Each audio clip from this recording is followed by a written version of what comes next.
Good day, everyone. We are the Group 4, and today we'll be discussing sanitation management. Before we start, we want to remind everyone that sanitation plays a big role in tourism and hospitality.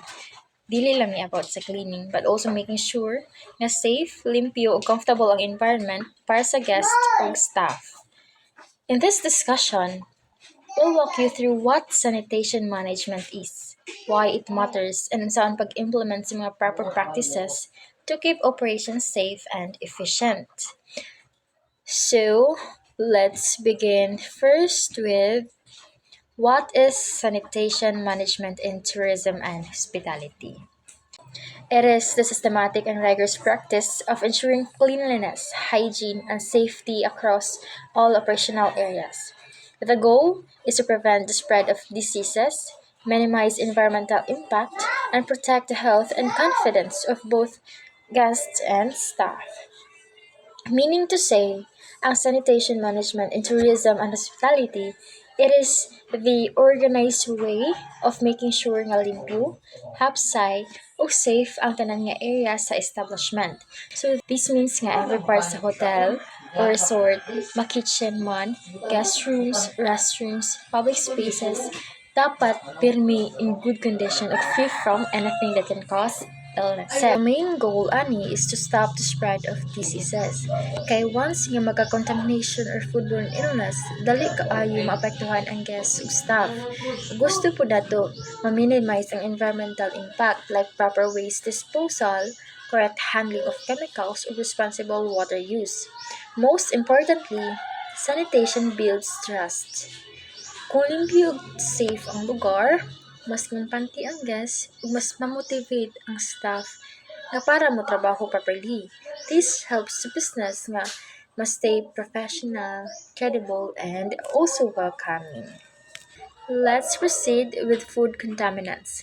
Contaminants are agents that make food unsafe for consumption.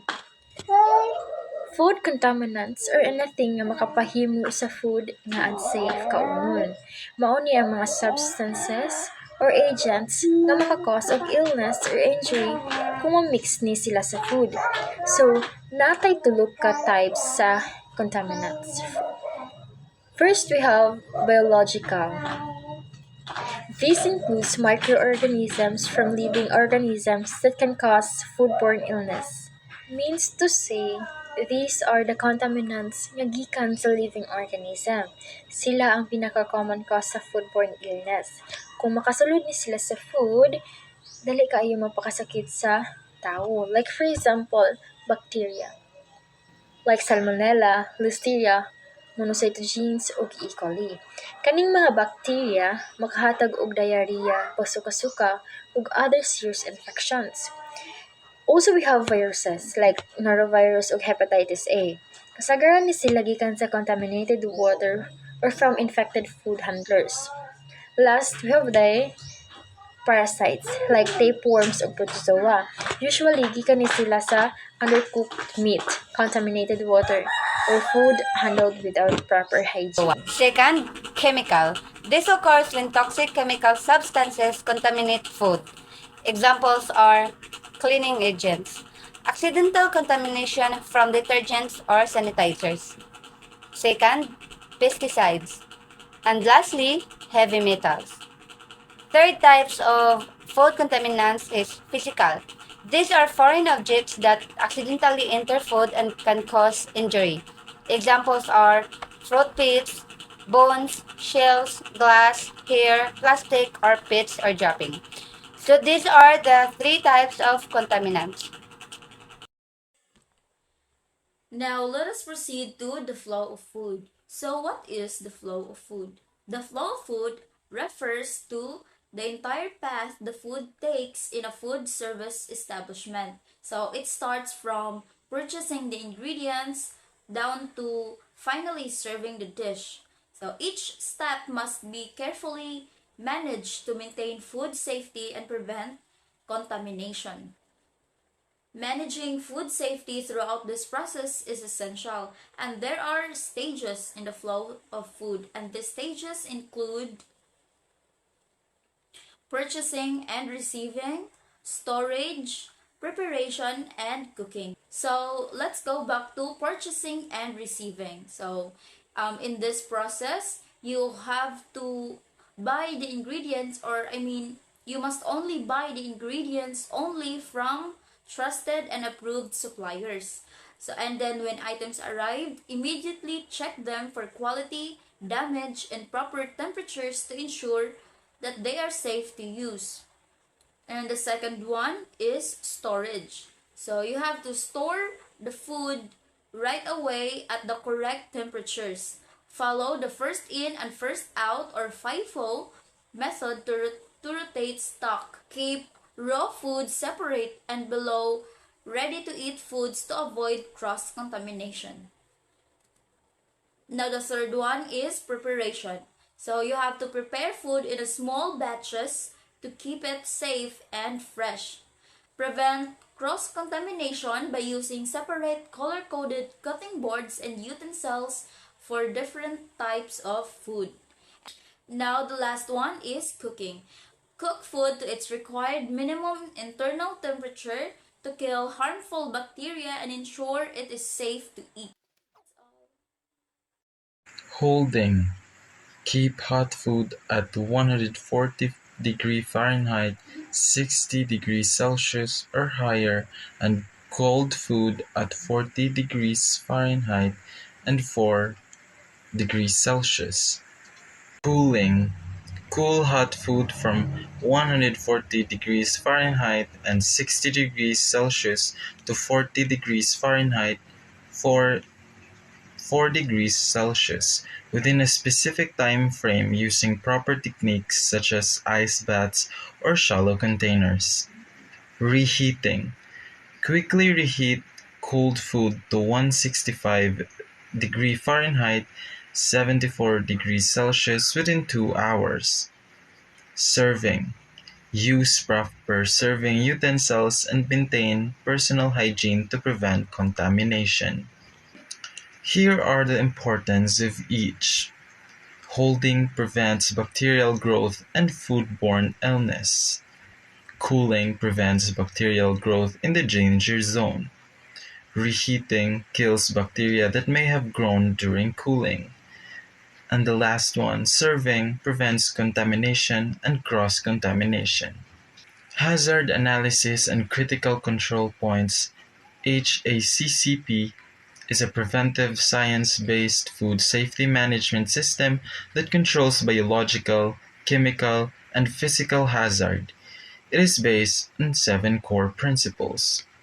Principle 1. Conduct a hazard analysis. Identify potential food safety hazards that are likely to occur at each step of the food production process. Principle 1. Hazard analysis helps identify potential hazards, allowing for proactive measures to prevent food safety issues. The next one we have Principle 2. Determine critical control points, CCPs. Identify the points in the process where control is essential to eliminate or reduce food safety hazards to a safe level. Principle 2 Critical Control Points (CCPs) enables control of hazards, reducing the risk of foodborne illness, and ensuring a safety food production process. Principle 3. Establish critical limits. Set maximum and/or minimum values for each CCP that must be met to control the hazard. Example, a specific temperature or time. Principle 4. Establish monitoring procedures. Determine how to monitor each CCP to ensure the critical limits are consistently met. This includes identifying who is responsible, what is monitored, and how often. Principle 5. Establish corrective actions. Plan the steps to take when a deviation from a critical limit occurs to ensure unsafe food does not reach the customer. Principle 6. Establish verification procedures. Implement activities to confirm that the HACCP plan is working effectively. This can include calibration of equipment and record reviews. Principle 7. Establish record keeping and documentation procedure maintain accurate and organized records of all HACCP procedures to demonstrate compliance.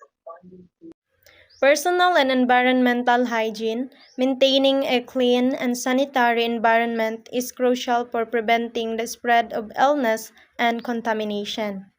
Personal hygiene means keeping your body, clothes, and habits clean to avoid spreading germs. And the environmental hygiene means keeping the surroundings, kitchen, workplace, utensils, and equipment clean to prevent contamination. Personal hygiene for food handlers. So, why it is important for food handlers? Food handlers directly touch food, so their cleanliness affects everyone who eats it. Dirty hands or clothes can transfer germs to food. A messy environment can attract pests and cause contamination. Sick workers can spread foodborne diseases quickly. Hand washing. Wash hands thoroughly with soap and warm water for at least 20 seconds, especially after using the restroom, handling raw food, or touching hair or the face. Hand washing, it is important to us, especially after using the toilet, touching raw food, or our face. Next, protective clothing. Wear clean uniforms, aprons, and hair restraints. It is important to wear clean aprons, uniforms, and hairnets to keep food safe and clean. Next is gloves. Use single-use gloves, changing them regularly and whenever they become soiled or torn. So, use disposable gloves and change them often if dirty or torn. And lastly, health awareness. Stay home if sick with vomiting, diarrhea, or a foodborne illness.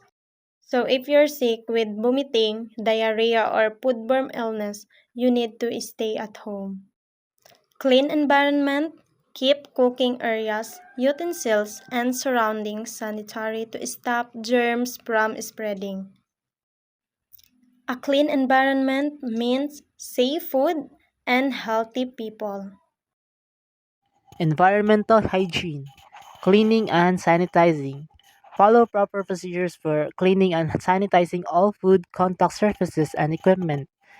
This is cleaning and sanitizing is a proper procedures sa pag-clean sa mga butang sa mga kitchenwares, cooking utensils, uh, food storage nga mga utensils para mga storage for food nga utensils proper pag-clean nila like para ma-prevent nimo ang kaning bacteria nga nagari dito sa kanang kwan sa paggamit ni tubo sa ni grow sa paggamit sa kwan ba kanang sa said nga utensils. This is to scrape ang mga nabilin kaning mga leftovers, mga gagmay nga mga nabilin sa pag kwan gani mga namilit nga mga pagkaon.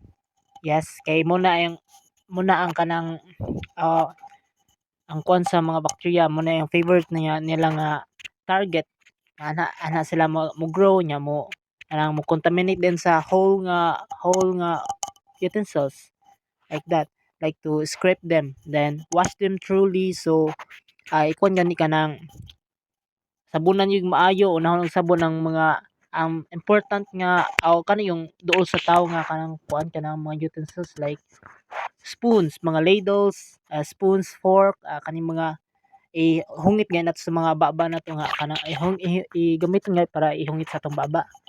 Then sunod mga plato, sunod and then mga baso then i-wash them thoroughly and rinse them imong waswashan og maayo kay aron ang mga sebo, mga sabon nga nabilin is wag tang sad kay basig manimaho sad nang siyang sabon, di ba? Then i-rinse nimo siya kanang i-rinse yun nimo siya para i-rinse para kanang ang mga bacteria gani nang habilin is through washing gani, through pagsabon mga bacteria through pagsabon is kanang makuan sa ma-wash away sad, yes. And then air dry nimo kay sunod is air dry kay anang para gani ang mga moisture nga naa didto sa nabilin sa mga utensils is makuan niya kanang ma-wash away wagtang ba kay mo sanay ka ng mga growing breeding places sa mga bacteria labi na sa kaning mga ganahan og moisture gyud nya kanang kuan ana sila ana sila motubo nya motubo nya mo contaminate dayon sa kanang sa utensils like that. And then next is pest control. Have an effective pest control program to prevent contamination from rodents and insects. This is to have a effective pest control program sa atong usa-usa nga mga facilities labi na sa kitchen kanang area mo na most important yun nga natay ka ng pest control area kay dinhi